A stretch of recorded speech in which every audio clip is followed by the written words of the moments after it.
we have two pieces of good news to share with you, and I'm going to share my screen.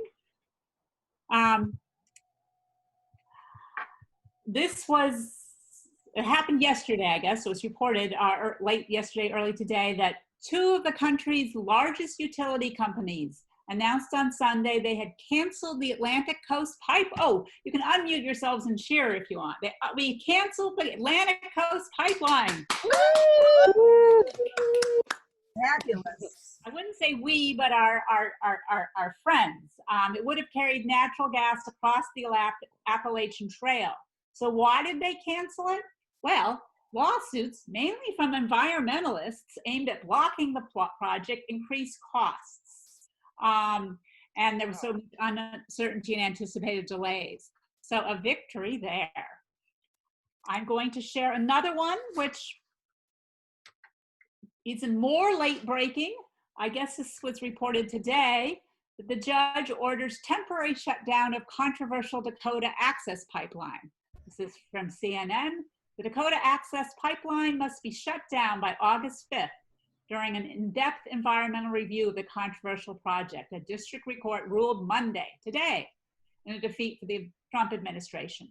The rare shutdown of an operating pipeline marks a major win for the Standing Rock Sioux tribe and environmental groups that have fought fiercely against the oil pipeline. Woo! Wow, that's fantastic. Great. Wow. So I don't know how many of you, well, and maybe in a minute I'll ask if anyone who here has been to Standing Rock. But before I do that, I just want to give you a preview of the evening. We are sort of in the middle of welcome and introductions. And in a minute, I'm going to introduce 350 Madison's interns and welcome anyone who's new to our meetings. Then I'm going to turn to our speaker to talk about putting the public back in the public utility system. And we will have time for questions and answers. Interns, can we start with Kelly? Hi, everyone. My name is Kelly. I'm currently a senior at UW-Madison, and I got involved with 350 because sustainability has always been really important to me, and I believe that climate change is the biggest issue facing people today, and that I also believe that the solutions come from a local level, and that's why I wanted to get involved. I've been in a strategy program, or a communication strategy project, and also doing various volunteering tasks across the teams. So I'm really excited to be working with 250 this summer. Thank you, Kelly. David, is David Siddell on? Hey, yeah, I'm David. Hey everyone, yeah, I'm David. I am going into my junior year at college at the University of Vermont, but I'm here in Madison for the summer. And I got involved with 350 because I care a lot about, climate justice, and 350 has done a lot of really good work in the past and continues to, to have a pretty good approach, a good, pretty intersectional approach. And most of what I'm doing right now is with the fundraising team, helping compile and organize lists of people to reach out to in hopes to get some money. Yeah. Thank you, David. Thank you. Amelia Robinson. Hi, everyone. I'm Amelia. I'll be a sophomore at Cornell University in the fall. I got involved with 350 Madison because I think that climate change is one of the most important and critical issues of our time. And so I wanted to try to get involved in finding solutions however I could.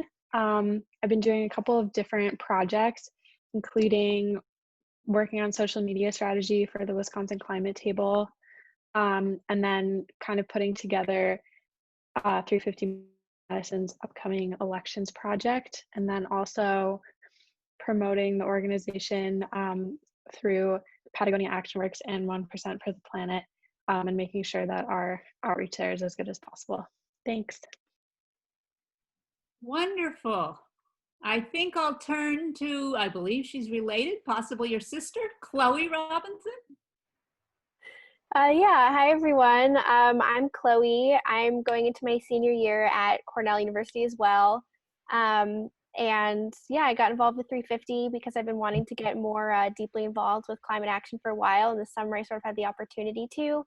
Within 350, I'm doing some work on a couple working groups with CCST, so benchmarking, and then also PC3, which kind of monitors local development projects in the hopes that we can sort of push more sustainable building initiatives. And then the other thing I'm working on is sort of coordinating our engagement with the Governor's Task Force on Climate Change hearings, which are happening this summer. And actually an announcement on that. So Julia, if you'd like to put up my slide. Happy to do so. Okay, awesome, thank you.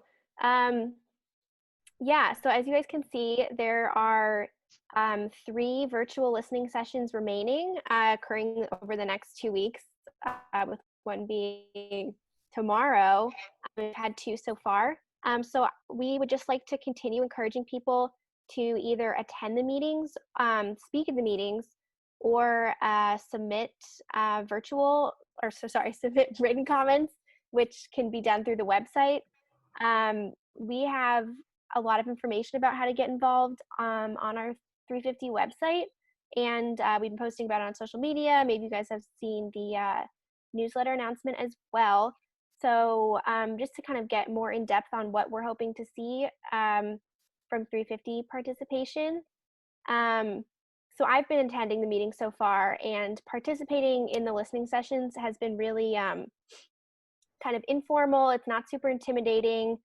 Basically, they split the full group into 3 breakout rooms, and then all you have to do is go to down to participants, and then click raise hand, and the administrator will call on you, and then you can just speak for a few minutes about sort of whatever topic you would like. And so yeah, it's pretty informal. One way we've sort of heard it referred to as a Zoom party with Mandela Barnes, which is kind of cool. You know, he sort of floats around between meetings.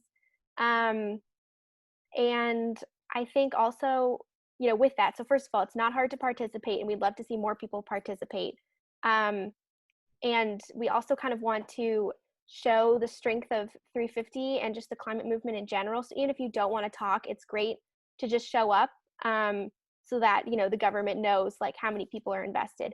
And if you do talk, it's great to also identify yourself as a member of 350.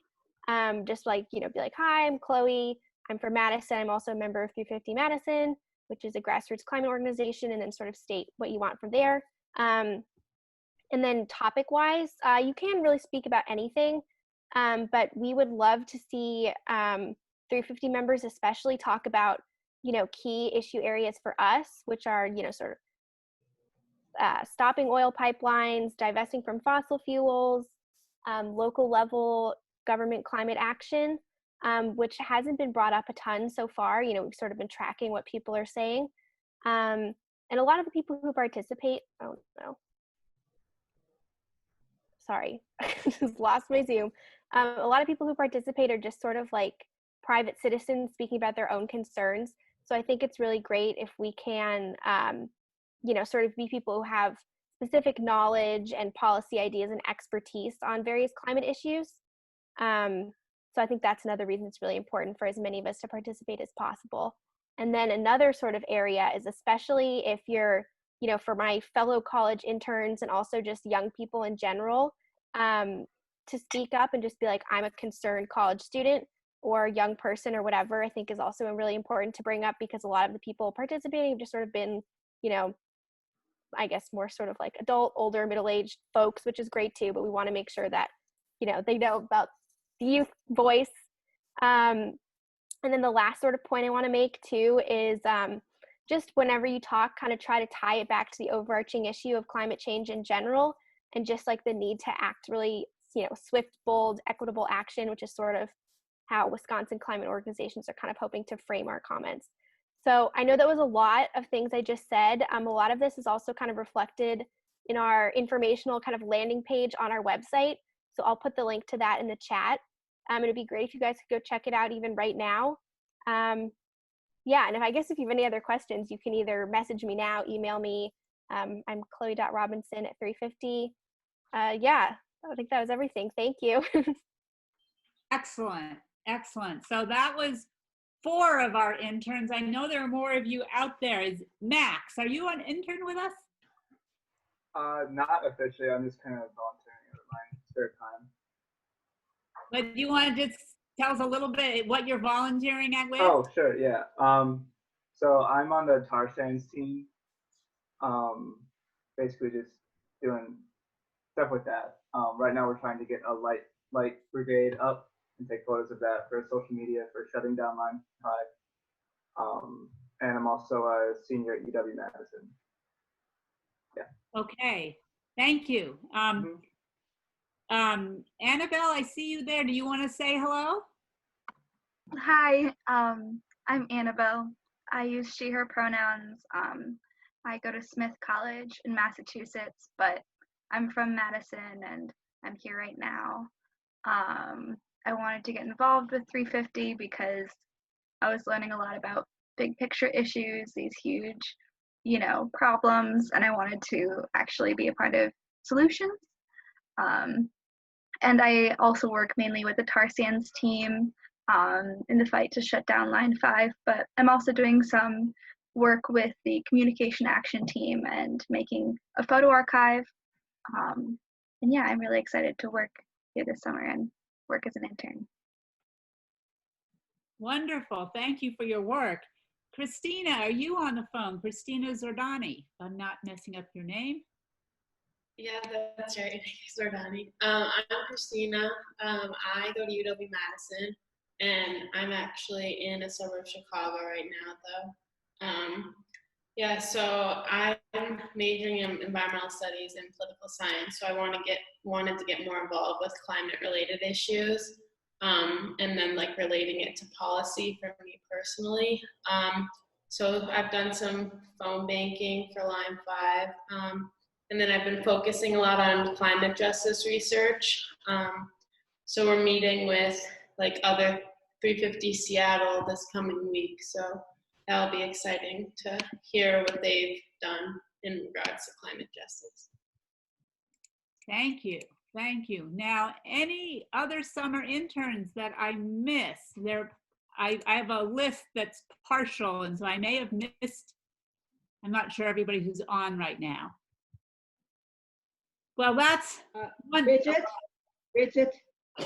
Yeah, I don't see Bridget's on, but I do have, Bridget, are you on? Yeah. I do see that we have some friends from, well, let's take a moment just to ask, is there anybody who is new to 350 Madison so we can welcome you? Just say hello. Hi, this is Peter. I'm just visiting from Milwaukee. Welcome, Peter. Welcome. And Peter, if you, what's the word? Chat to Gail. She's interested in following up with newcomers. If you chat, Gail, you want his name and email if he doesn't mind sharing it. She's just, if you look under participants, search under G, Gail Nordheim. Yeah, no, that's okay. I don't need more email. You don't need more email. Nice to have you here, Peter. Anyone else want to say hello who's joining us? This is Kate Sandretto. I'm new. I'm showing up under my husband's Zoom account. I'm here on the request of my 10-year-old son who would like us to all please fix climate change so he doesn't have to deal with it. Tell me your name again. Kate Sandretto. Kate Sandretto, can you, if you don't mind chatting to Gail and just giving her your name, because she would love to connect with you and you can tell your 10-year-old son you connected with somebody. Okay. Oh, Sarah's saying hello. She cannot figure out the microphone. Yeah, these microphones are sometimes hard.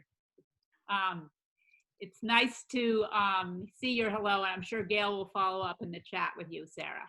Well, welcome everybody. This is just wonderful to have everybody here.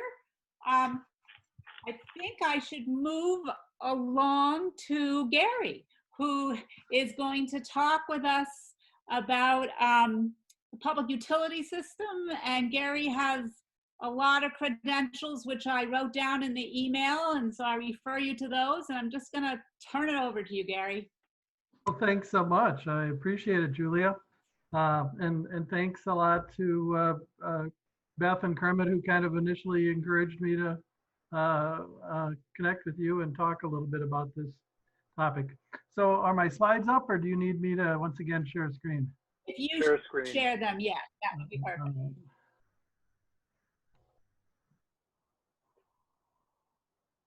Perfect. You see them now? Yes, we do. Great.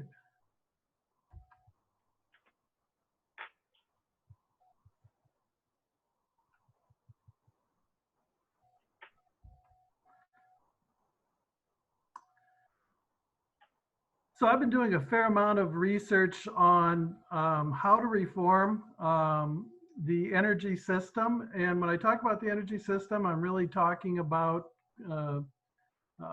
really the whole system, not only the infrastructure of running an electricity delivery service, but the regulatory structure of that. And so we're going to go through a couple of changes in the sector itself, but these are sort of the themes that I'm going to try to touch on, and I'm going to go pretty fast because I have a lot of slides and a lot of info.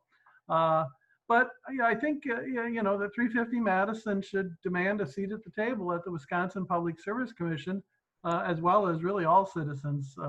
It's a system right now that's not welcoming, I think. And this is founded on kind of a philosophical framework called energy democracy. And it's actually a movement out there.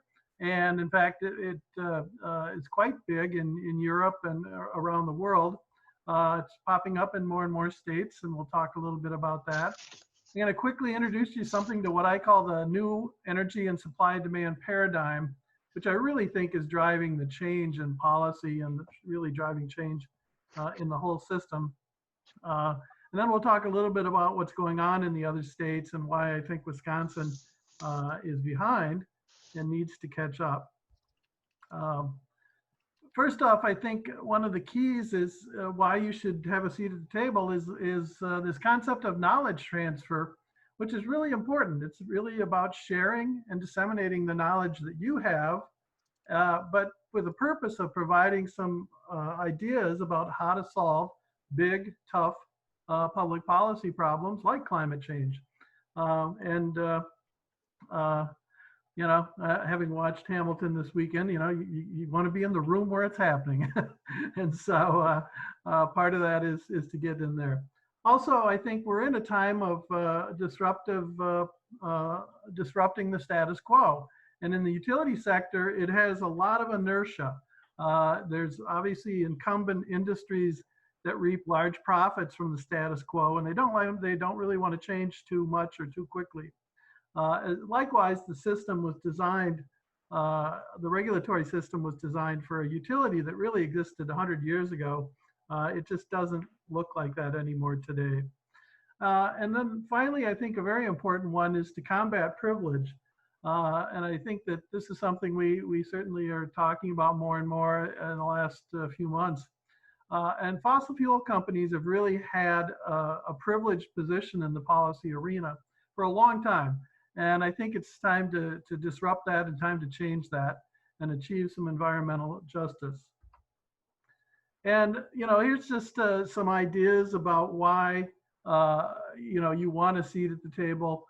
But one thing I do want to talk about is this concept of this quasi-judicial system that exists in the public service commissions around the country. And, you know, I came to realize in working on a case a few months back where, you know, if you didn't really have a $300 an hour attorney with you, you were really at a major disadvantage in dealing with the Public Service Commission. That's just not right. Shouldn't be that way. I think the average person should be able to have some knowledge sharing and make change. And so I think it's time to approach the commission here in Wisconsin about that idea. And so here's just quickly a quick definition of energy democracy, and it is very much a social movement with a visionary set of principles, and I'll touch on some of that today. And like I say, it is a concept that's sort of spreading around the country. And if some of you know the Institute for Self-Reliance out of Minnesota, they actually are a real leader in the United States on this. Okay, first we have to kind of ground ourselves in the basic utility system in order to understand some of what I'm going to talk about. This is your basic generation, transmission, and distribution system running from left to right. And most of what I'll be talking about today is really involved at the distribution level, where the substations are and you know, where basically energy is converted to home or commercial use. Now, one of the things a lot of people don't realize when we're talking about the energy system and trying to reduce carbon is just how effective the whole process has been with energy efficiency. Over the last decade and really 2 decades, we've seen energy efficiency really been the most dominant way to reduce carbon emissions. And I think when you start to combine things like energy efficiency and demand response and kind of managing the system better at your own home or at your business, I think that's one of the messages that I think is important to get to the governor's task force on climate change is, yes, it's very important to build more solar panels and wind turbines and the like, but really should be thinking about as well, how do we manage demand?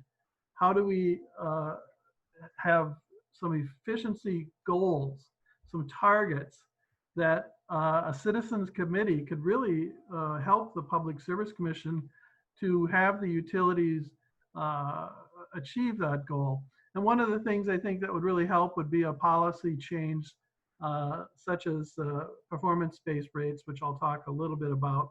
But this chart is pretty interesting, I think, in terms of you know, how we were able to reduce carbon emissions through these efficiency goals or policies over the last 2 decades. But I think Wisconsin ratepayers need to sort of hear the whole story.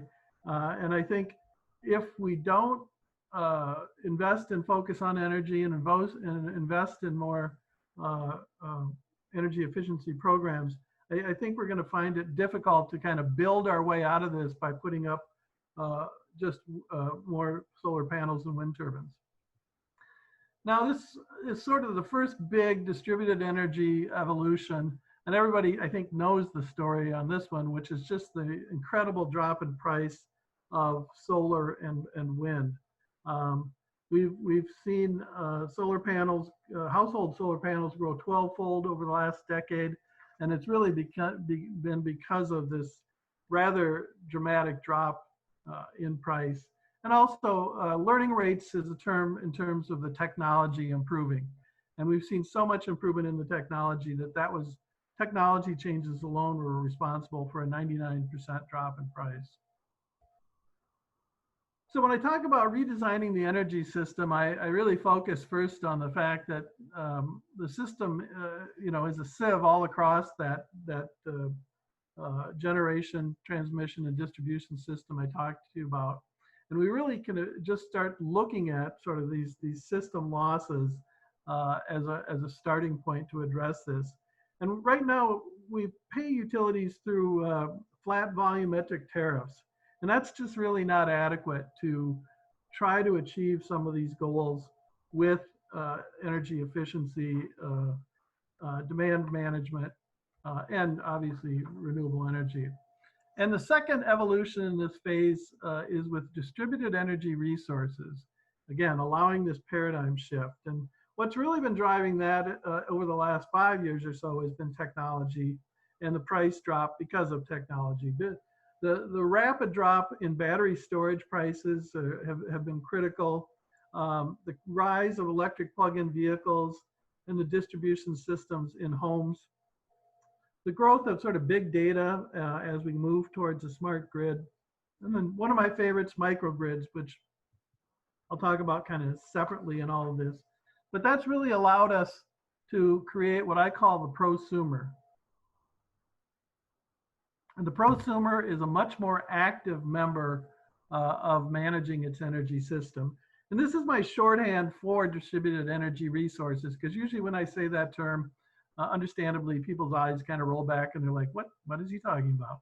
But basically, with all of these new technologies, you can make your own energy with local systems of solar PV, wind, and biogas. You can eliminate energy with creating negawatts, which is a term I love. Obviously, we mentioned storage. Storage will eventually allow us to dispatch renewables. And now this whole idea of shifting it with demand response or demand flexibility, microgrids and virtual power plants. And actually where I do most of my work is in this bottom area of transactive energy and blockchain technologies, which I won't talk much about tonight because it's kind of later in the evolution.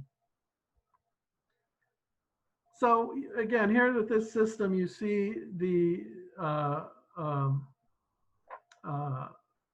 generation, transmission, and distribution system to the end use, and how losses occur really all across the system. Most of the big losses are with heat loss through the generation process, but nonetheless, it's pretty staggering how much is lost along the way. And on the bottom is kind of more the modern design system with using technologies like the microgrid. And the biggest difference is you're closer to the load, and therefore it starts to create efficiencies. Microgrids, I think, are really the great integrator of all the new technologies, and that includes rotating and static converters or smart inverters, advanced control systems, energy storage, and supporting sensors and communication platforms that will really make for a local distribution management system. And when you pair microgrids with storage, I think it really creates some very exciting opportunities. So now more specifically to the kind of topic at hand here with what's going on in the other states and the reforms that are starting to occur. This is a kind of a depiction of about 10 or 12 states and kind of where they're at in the process. But some of them are almost really done on the redesign. California, Hawaii, and New York, I think, have been the real big leaders. Hawaii is doing some very interesting things with performance-based regulations. California is the king of distributed energy resources and has a competitive solicitation process. They also have a policy I'll talk about briefly towards the end called community choice aggregation, which allows cities to purchase their own energy and manage the whole system. And then New York has got this large program called Reforming the Energy Vision. It's been a study with literally hundreds of people involved, and I think is kind of the future of where all this may go. Some people will disagree with that, I think, but nonetheless. But even here in the Midwest, the states of Minnesota, Illinois, and Michigan are doing some very interesting things. And if you notice, those all surround us. And so that's why I kind of ask, why isn't Wisconsin doing more? Minnesota has an advanced distribution planning system. It's got performance-based rates, and it probably has the best community solar program in the United States. Illinois had the Next Grid Modernization program that included some microgrid implementation. It also has a form of community choice aggregation. And Michigan currently is reviewing its net metering system and looking at performance-based rates as well. And so I think it's time for Wisconsin to catch up, because of our colleagues in the Midwest are doing much better than we are in terms of recreating the system. So what are catalysts for reform? Well, it's really a little different in each state. You know, I think some states kind of right out of the gate were interested in grid modernization. And so even a very conservative state like Ohio is moving ahead on that. But as I mentioned before, California, I think, is the real leader. Obviously, people, when they're looking at their greenhouse gas emission targets, it's led to some changes. Hawaii, obviously, cost is a big issue because they've had to, you know, basically ship in all their fuel.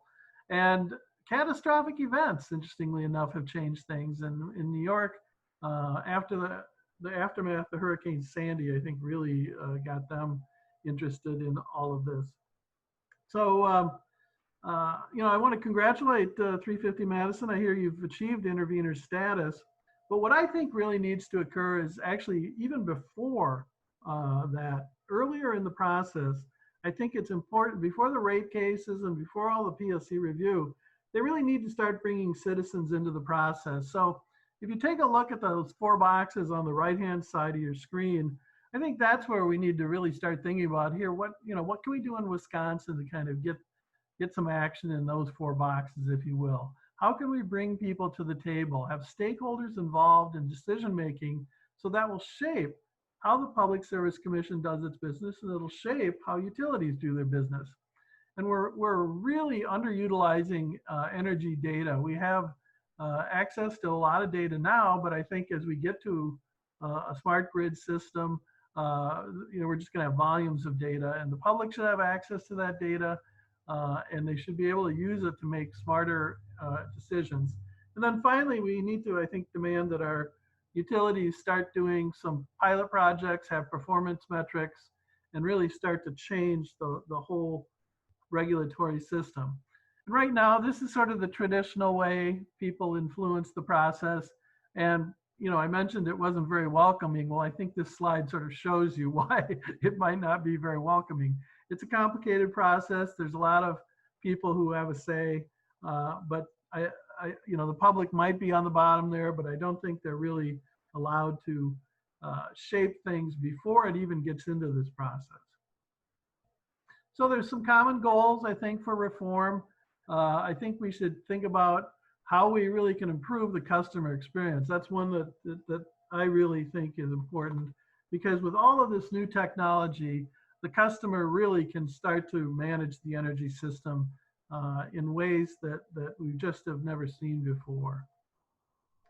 This is kind of the old pathway for policy goals to get implemented, and the topics there in the bottom have really been set by the utility sector. And I think, clearly we need to expand that list even well beyond what's on this slide. But the other 3 goals there on the emerging public policy, I think are an important point to start to focus in on, and really start to say, the public needs to influence these things right away. And so we need clean and distributed energy goals. We need environmental commitments. We need more of a focus on resiliency. And we really need to start addressing environmental justice and reversing historic discrimination in the energy system, much like other systems in our public policy arena. This is about enhancing utility operations. Right now, they're completely incentivized to overbuild. And it's just such a waste. It's really sad. It's a historic design flaw. It still exists. And quite frankly, if we don't start to address it, the utilities are going to start coming back to the commission and saying, hey, we need to build this or that and spend a lot more money on everything. And if it's designed properly, you can really manage that with using system efficiencies and resiliency as drivers. And improving the customer experience, improving choice is such a big factor. I just recently saw a survey that was done, and 74% of customers around the United States want choice in their energy provider. Today getting 74% of people to agree on anything is pretty rare. So I think it's a driving factor as well. And then, as I've mentioned a couple of times, I really like this idea of the prosumer versus the consumer. And then, of course, obviously supporting societal objectives.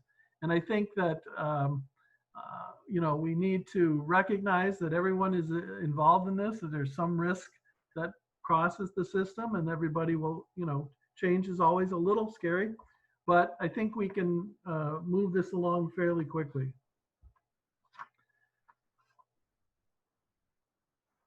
So I think, again, this is kind of the process as we know it today, the dockets and the undocketed things. But I think, again, this middle box is important, that we really need to sort of start to have a stakeholder discussion at the commission level, have that driving how the agenda gets set versus utilities just always coming in and saying, we want this, we want that, and really just setting the whole agenda by their needs, not by society's needs. And it's again, it's putting the public back in public utility. This is just a little thing that I kind of paused to think about here. You know, sort of what do you want? What, you know, what's your role in this?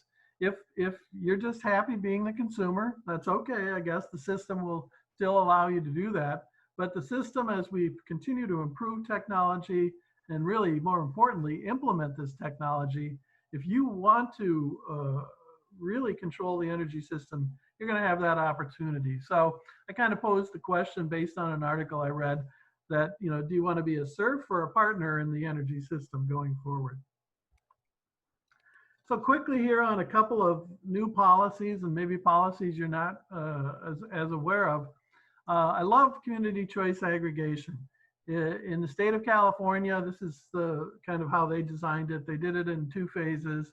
But basically they said to the local community, you really should be able to make these decisions. And so they allow them to purchase energy for the community, whether it's in group buys or building community solar. But then they really expanded it now. And so it gets into running local energy efficiency programs, demand response programs, and really creating this whole idea of a local energy system. And it's worth remembering that in California, they do have regulated monopolies.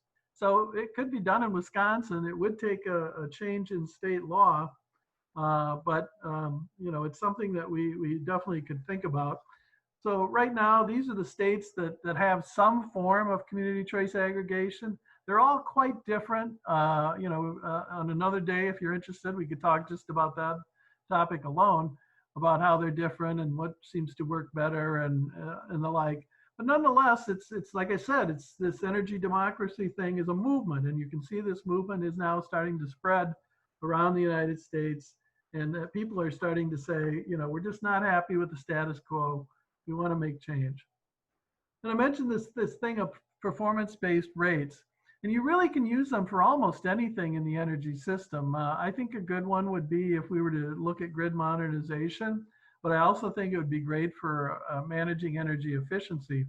And the key would really be to put together, I think, you know, some type of citizen committees or whatever who would help design the performance incentives themselves, and really, quite frankly, help the Public Service Commission to enforce them.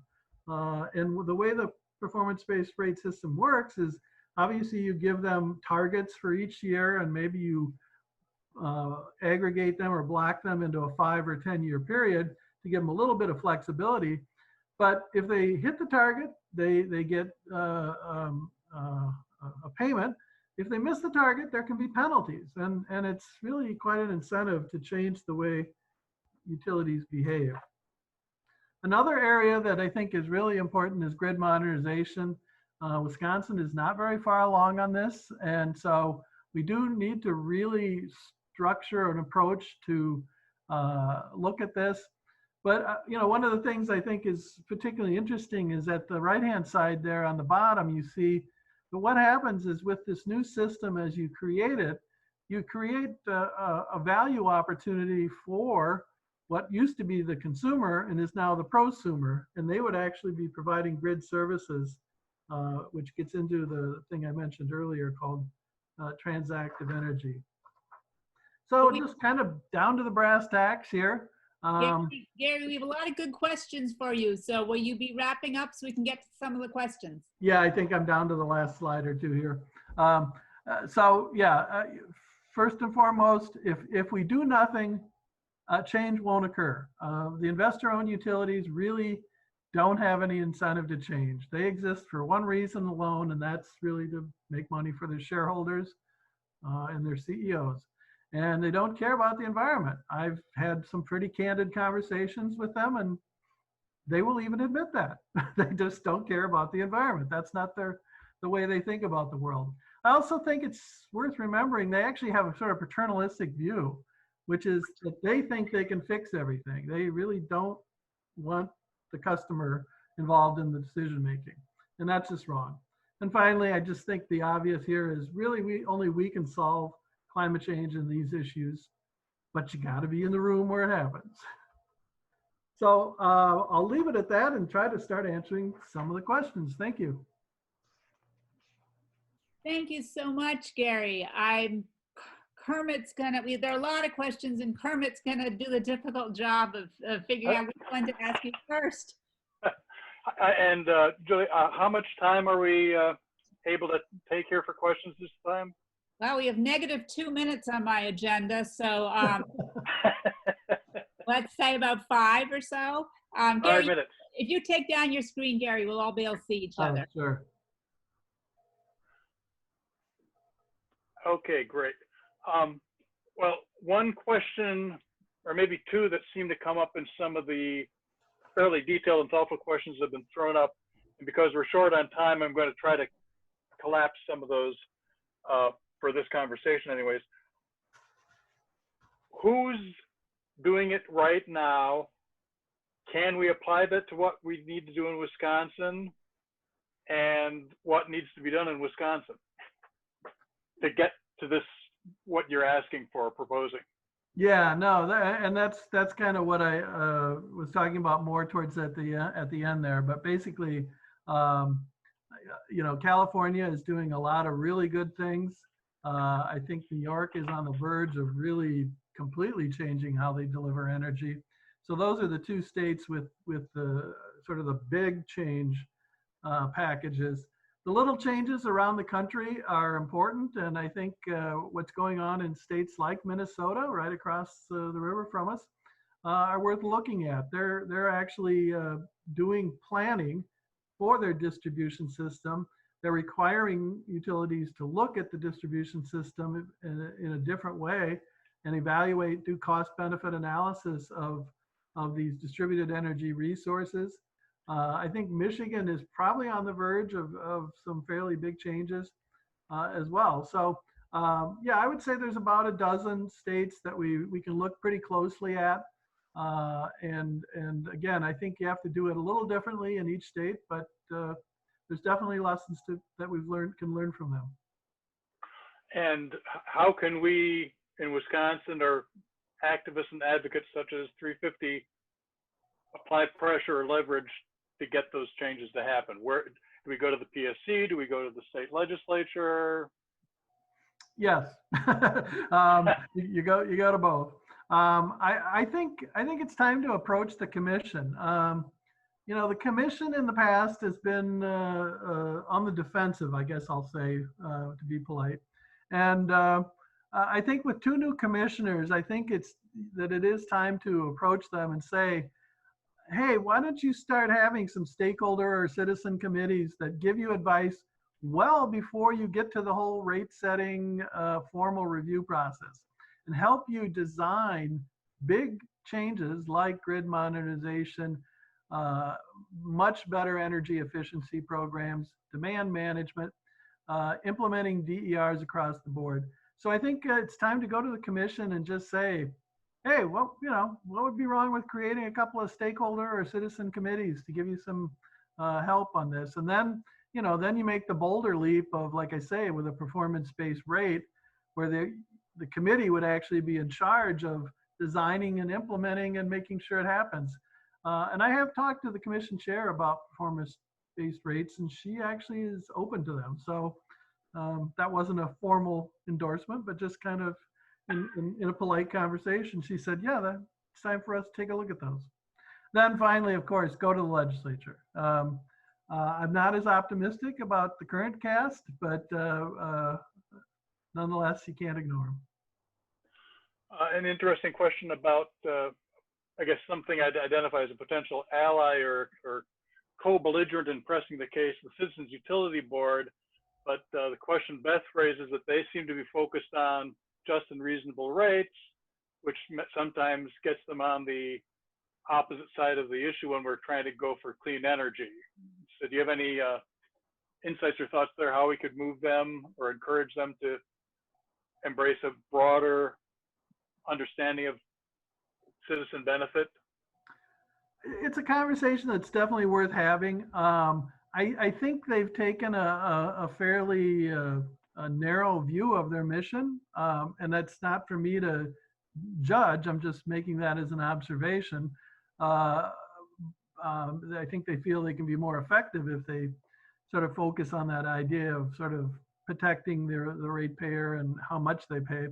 But nonetheless, I think it's time to bring all the organizations to the table and really talk about reforms. You know, actually, I don't think this is a partisan issue when you really start to push it. I think you'll find a lot of conservatives who'd be very interested in managing their own energy system right from their home. So I think it's time to have this conversation in Wisconsin. Well, Julia, I kind of thinking, if I'm keeping track, we're probably at 5 minutes or maybe a little more. Gary, we have maybe a dozen questions. Would you be willing to look at those and maybe jot down some brief responses we could send out later? Yeah, I will share my slides because I ran through them quickly, and I have some extras on there that might help explain some of this. And then happy to take on the questions at a later date. And I really thank you for allowing me to make this presentation, and I hope we can be partners in making change. Thanks. Thank you. Back to you, Julia. Thank you, Gary. Thank you so much. And thanks, Kermit. Did a great job of boiling some of those questions down. We plan these meetings, then we're like, oh, we've planned too much for an hour, but for an hour and 15 minutes. But we do have good things coming up ahead, so I'm going to move us forward. Next on our agenda is hearing more specifically in Wisconsin, our Line 5 fight, which we're partly fighting through PSC, Public Service Commission, but we have other ways of influencing them. And so I'm going to turn it over to Phyllis. Hi, I'm Phyllis Hasbrook. I'm on the joint tar sands team of 350 Madison and the Wisconsin chapter of the Sierra Club. And I'm here with Seth Jensen, who leads the Divest and Defund team. And we are working hand in glove these days to make Enbridge miserable. The tar sands team is working to take away Enbridge's social license and governmental permits to build leaky pipelines that carry fossil fuels that are wrecking our climate. Divest and Defund is working to take away the bank's social license to fund these climate-destroying infrastructure projects. We have many tools in our toolboxes, and tonight we're going to show you how to take concerted action that will make a huge difference.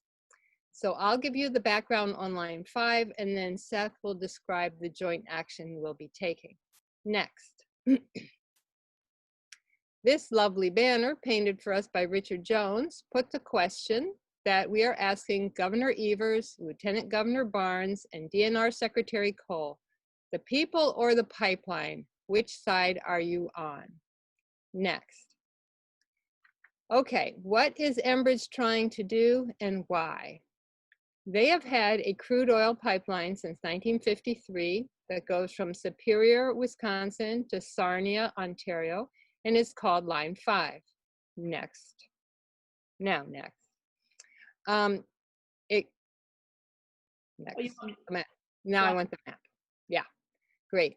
It crosses northern Wisconsin, including the Bad River Reservation, and then goes through the Upper Peninsula of Michigan. Then the one 30-inch line becomes two 20-inch lines as they go along the bottom of the Straits of Mackinac. Then it's one pipe again as it goes through Michigan and crosses into Canada, where it delivers its cargo to refineries in Sarnia. In 2013, several 50-year pipeline leases on the Bad River Reservation ran out, and the Bad River Band of Lake Superior, Chippewa decided not to renew them. They understood the danger to their water and land, and they told Enbridge to take the pipeline out.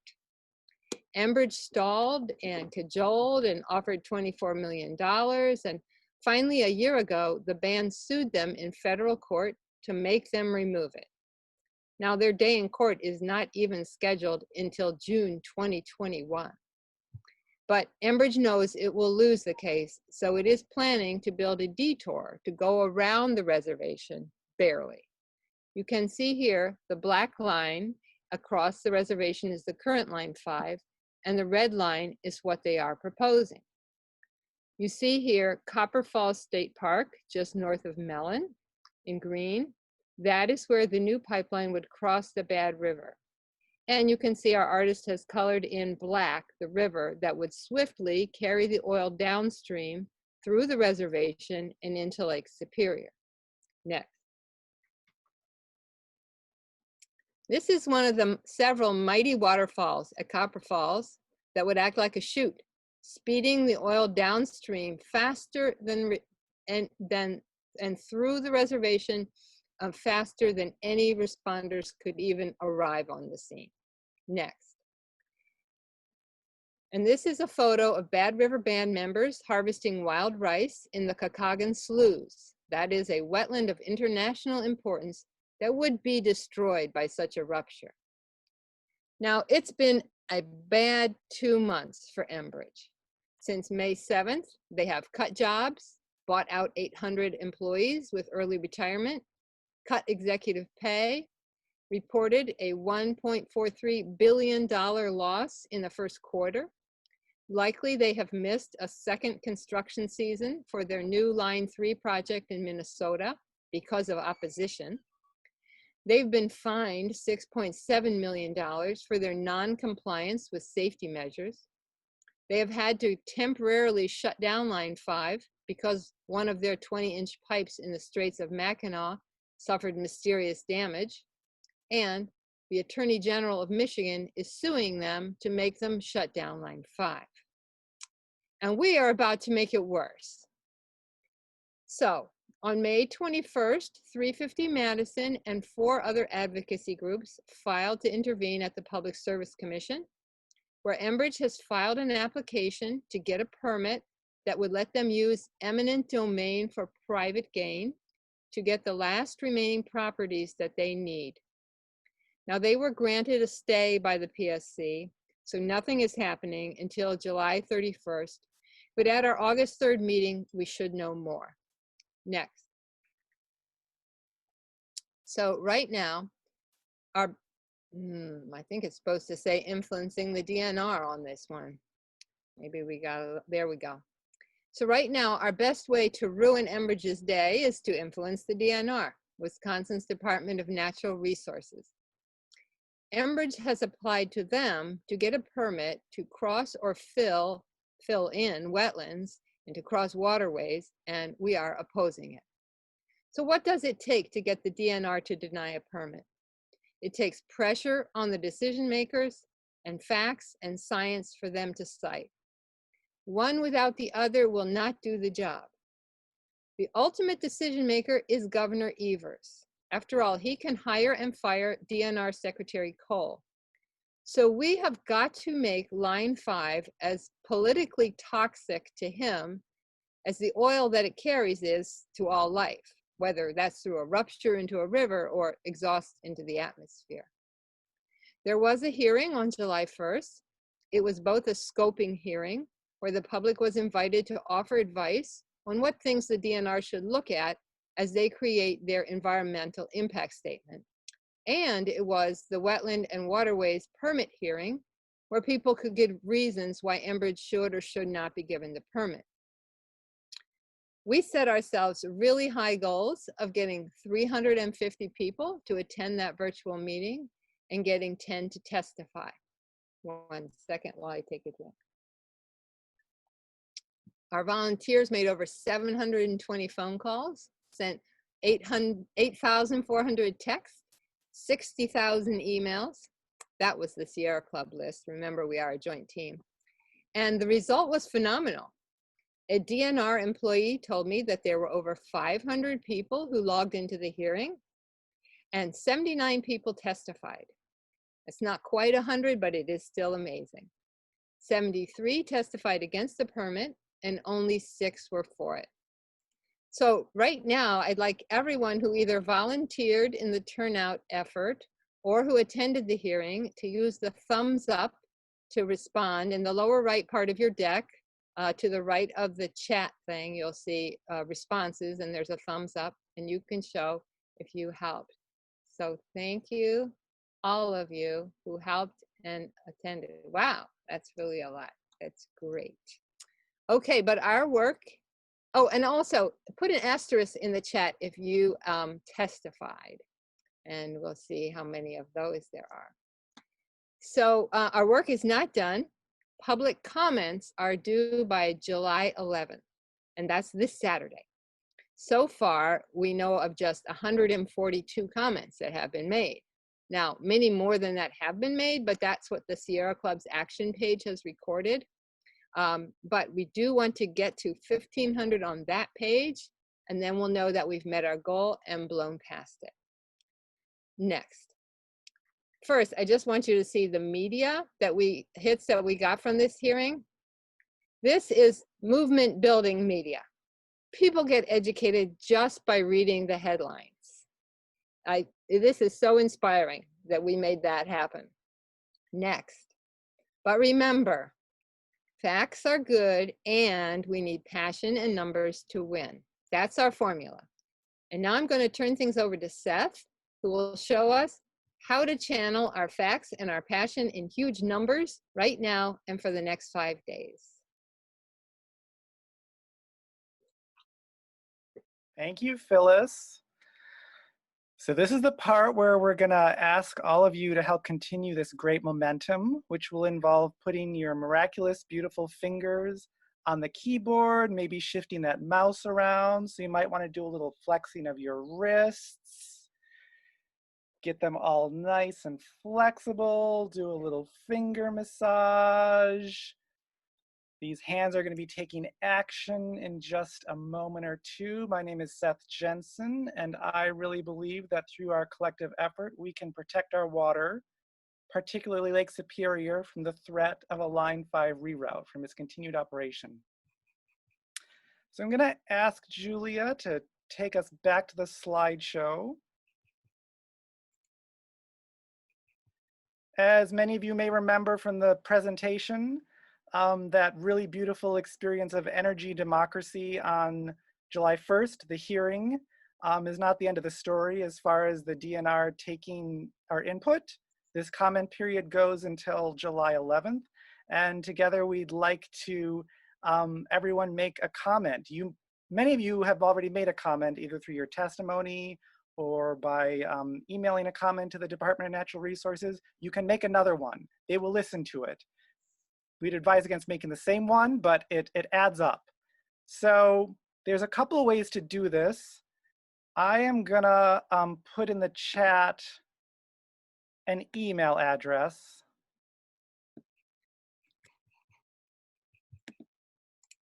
I think everyone on this call has access to the chat. So the most straightforward way to make a comment would be to open your inbox and put in that email address. That's actually our second favorite way for people to do a comment. We're gonna take you through our preferred method, which would be going to the website, which, So can you drop that into the chat, Julia? I'm afraid if I do that, I'll lose the slides. Kermit, can you put that in the I put it in the chat at the very beginning, but I think only you will see it because others who joined after won't see it. If you go back to the first chat, can you copy and paste it from there? Okay. Okay. You want me to put the tiny URL into the chat? Yes. Can you do that? Okay. Yeah. Keep the slide up for a second. Oh, I'm keeping it up. So Kermit is going to put this website into the chat, and we're going to ask you to either copy and paste or maybe just click on the link of this website, and it'll take you to an action page where you can very quickly and efficiently fill out some of your information and then make a comment that will go directly to the DNR. And as always, the more comments that are made against Line 5, the less likely they are to be in favor of it. So, do you want me to do it now? Should I click on it? Yes, That would be awesome, Julia.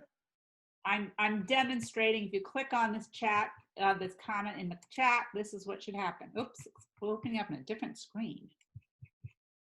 Feel free to keep massaging those beautiful fingers as we pull up the site. I see it's in the chat now. So you can start copying and cutting and pasting and going to the website. We're encouraging folks to make a comment through this action page website because we're very organized, committed, dedicated people and a great organization, and we have goals of how many comments we'd like to generate. And so when people make comments through this website, the totals get recorded, and we know how much closer we're getting to our goal. So Julia just gave an example of where we'd like you all to be.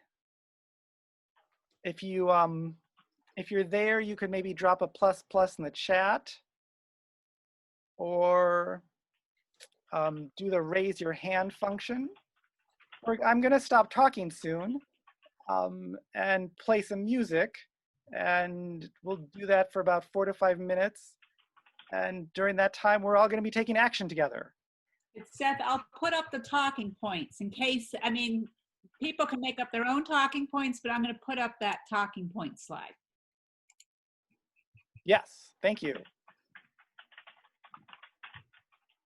So Julie's going to be sharing some suggestions that you might want to put into your comment. If you're having any trouble getting to the website or any technical difficulties, I think, is it okay to send a private chat message to you, Phyllis? Okay. Yes. So your action music is about to come on, and I'm going to be commenting right along with all of you. Thank you all for doing this. This is music that is scientifically proven to be really good for writing.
Okay. I hate to interrupt that lovely music. That was so beautiful, and I'm definitely going to use it in the future when I write something. So thank you so much for doing that. And look at that slide and make sure you, well, you're already there. That's right. So if you're not finished, and I could totally understand that you wouldn't be finished, go ahead, just, you know, save it. And when we're done here, you can finish it tonight. And it would be great if you would put an asterisk in the chat if you do intend to send something you already have or you're going to before you go to bed tonight. And then we can get a view of how many our action R has resulted in.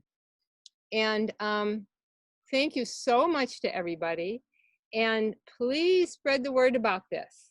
There will be Facebook posts you can share and tweets, and you could tick or talk, and you can send emails, and whatever you can do to get your friends and family to participate so that we can reach our goal and ruin Enbridge's day. So, and we had a tar sands team meeting just before this, and the people came up with this amazing challenge that's going to involve jump in the lake in all your clothes and send a comment to the DNR to save the clean water. So look for that on social media, and I will turn it back to Julia. Thank you, Phyllis. And there is this, if you are Facebook, shut down line 5. We usually end around 8:15, but we have stay 5 more minutes. We have some important quick announcements. I'll turn over to Gail, who is now our board president. Good evening. This will be real quick, but I have a couple of announcements about interesting ways that you could get involved. And one is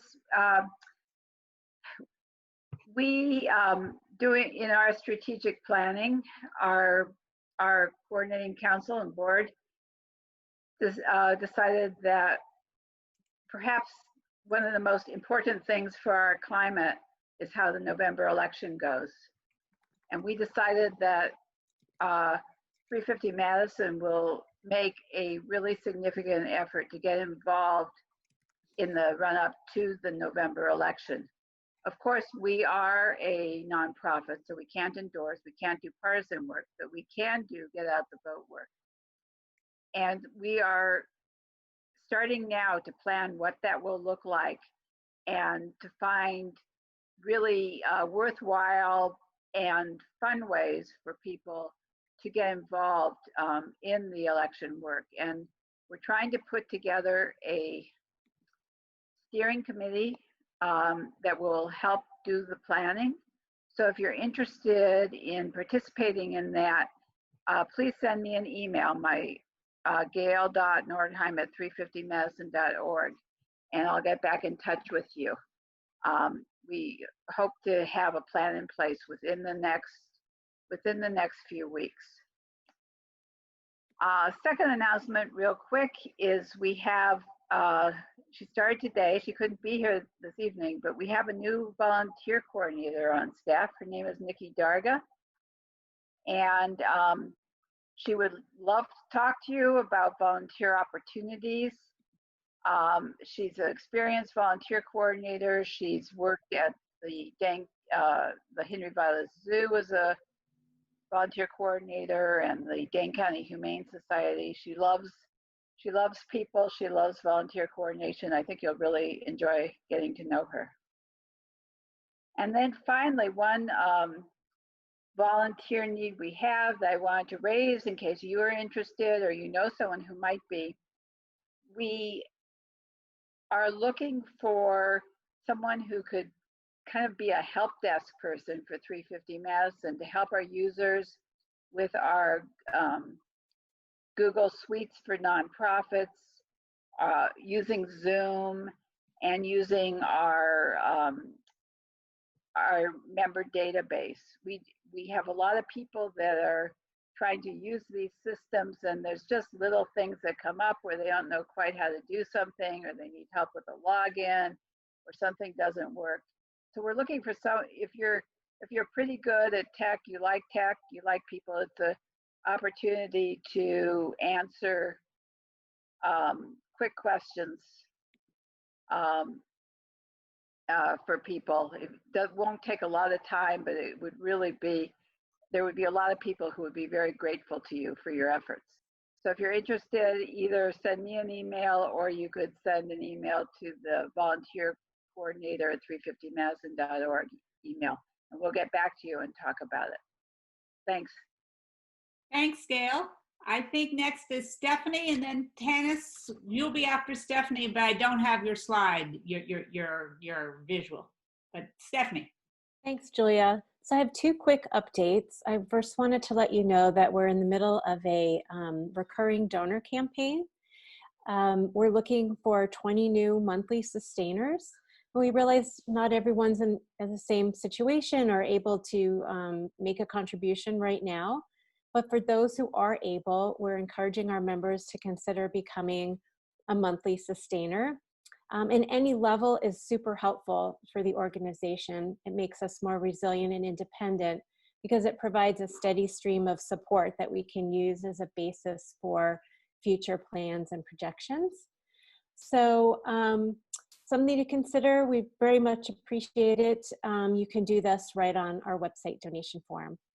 And then secondly, we are looking for folks who like to plan fun events and maybe are tech savvy to help us put together some future virtual events, fundraising events, including our Giving Tuesday campaign, but also to help us brainstorm and come up with some new ideas. So if you're interested in that, just send an email to me at stephanie.robinson@350madison.org. Thank you. Great, Stephanie. Thank you. Tanis.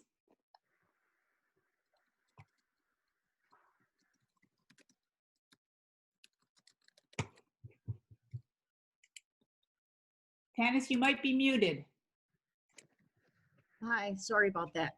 Can I share my screen just quickly? It's not even that critical that I do that. I just wanted to mention that we do have, and while I'm talking, I'll just try to pull up the poster to inspire people to volunteer. We have a project that is currently in the beginning stages, but we do have a beautiful poster that we are looking to distribute around town. That's another thing that Chloe Robinson was working on. She developed a long list of locations where we can distribute our poster, which is related to 350 Madison here. Has COVID-19 made you think more about Madison's climate future? And we'd like to get these distributed around to a number of grocery stores, libraries, etc. around town. And if you are interested in helping distribute some of these, if you could send an email to Nat Meyer, and I will put Nat's email address in the chat. Nat B. Meyer at wisc.edu. So I will do that, or you can email me, or you can put your own name in the chat and I will reach out to you or pass it along to Nat. And that's female, Nat Meyer. And she and Chloe are coordinating the distribution of the posters. And so it's a beautiful poster and hopefully will generate some interest in 350 Madison. And that's what I had to say. That's it. Thank you, Tanis, and I'm glad you figured out how to share the screen. That's wonderful. I'm going to make now just a few quick announcements. We're almost done. Let's see if I'm sharing my screen. And I'm sorry, I realized later this isn't the best slide, but just if you would like to come to one of the meetings of our campaign teams, the teams that are running campaigns. The Divest and Defund team, which Seth, you just heard from, is running. I'm also active on that team. We're meeting this Wednesday. We're going to meet an hour earlier than normal at 6, and the meeting will be no more than an hour. And we're planning actions to get Chase Bank to stop funding pipelines and fossil fuels. To get the link to the email to the Zoom, you need to email Seth at divest.defund@350madison.org. And then on the third Thursday, let's hear from Kermit what your team is. Howdy, yeah, Kermit over here. In addition to other things, when I'm not co-hosting here, I co-lead the Community Climate Solutions team. We're focused on making change across Dane County and targeting both systems and individuals. We assist local governments to achieve their climate goals even faster than they said, and we broaden and deepen citizen climate awareness and action.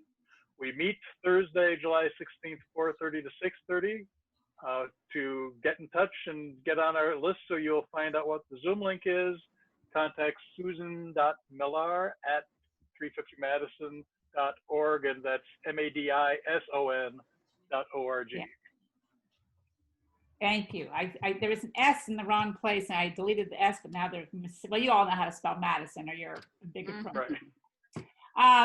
You've heard from Phyllis, who co-leads the tar sands team, and they meet the same night we do.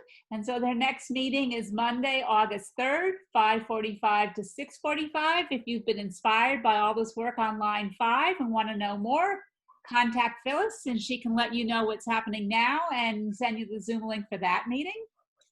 Marion.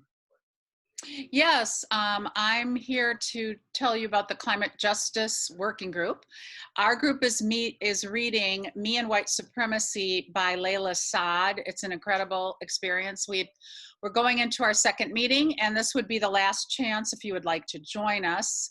Our meeting is the following Monday, July 20th, 5:30 to 7, and you can contact me if you would like to if you'd like to come for the first time, and I'll let you know what to do to prepare for that. Last but not least, so Marion and Kelly, who I don't think we've had speak yet, but helped send out the announcements. And Kelly and I and a few others are on the monthly meeting team.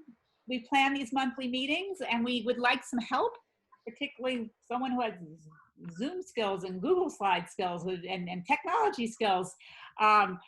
Those of us that were really good at baking cookies and bringing in yummy things are finding it harder to do that on Zoom. And we'll be meeting, I guess, on Monday at 6:45. And if you contact me, I'll give you the Zoom link, and we'd love to have you join us for a meeting. So at this point, I want to thank you for your patience, for staying on. We went a little bit long.